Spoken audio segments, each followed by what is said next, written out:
So I was able to record a conversation with one of my clients. I couldn't believe it, but this is how it went. Hello? Hi, is this Henry? Yeah, this is him. Hey, Henry. I don't know if you remember me or not, but my name is Peter Strings, and I actually bought a car from you about 13 years ago.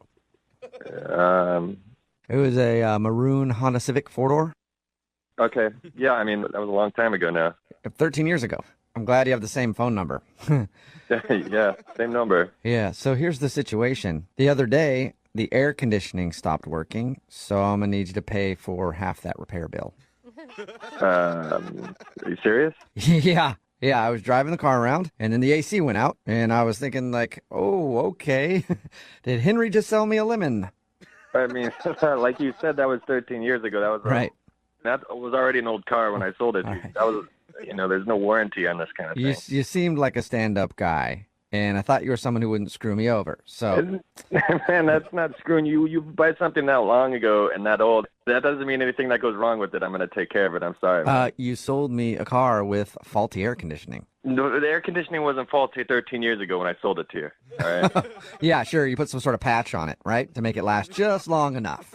You think I put a patch on it like 13 years ago just to, like, that would even work, something to cover up something? I have no idea what you're capable of. I trusted you at the time, and I guess I should have thought better about it. You can't be serious. You should go to a mechanic and take care of this yourself. This is not my responsibility. You know what? You're lucky because I almost called you last year because I had to get a new set of tires. Yeah, you're supposed to replace your tires every couple of years. Oh, okay, great. You tell me that now.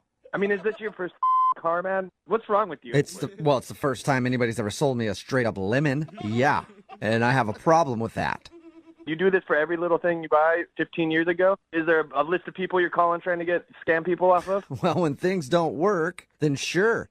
This is just how life works. Do you understand how things work? Sure, sell me a car with faulty air conditioning and tires that I need to change from time to time. What is that? Do you know you have to change the oil from time to time, too? What? There's a lot of maintenance on a car. I have to... to an old car. Now you're telling me I have to change the oil? This car also has bad oil? Are you kidding me? You haven't changed the oil this whole time? No wonder that is falling apart. You haven't done anything to take care of it? You didn't... What's wrong with you? You didn't tell me I had to change the oil on it. You must be the dumbest guy in the world. I'm not going to explain every little thing. I'm not going to hold your hand through every thing you do to own a car. Well, you just need to prepare to get a letter from my attorney, sir, because I am suing you for car fraud. Oh, no, you are not. There's no way that you have any, this will not hold up in any court, man. I am going to nail you so hard, you snake.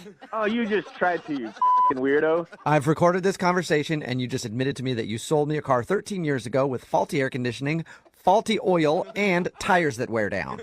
That's all that went wrong within 15 years? You should be calling to thank me. You're welcome. You can't make that up. Once again, don't forget to follow, subscribe, do everything that Mr. Beast tells you to do. Thank you.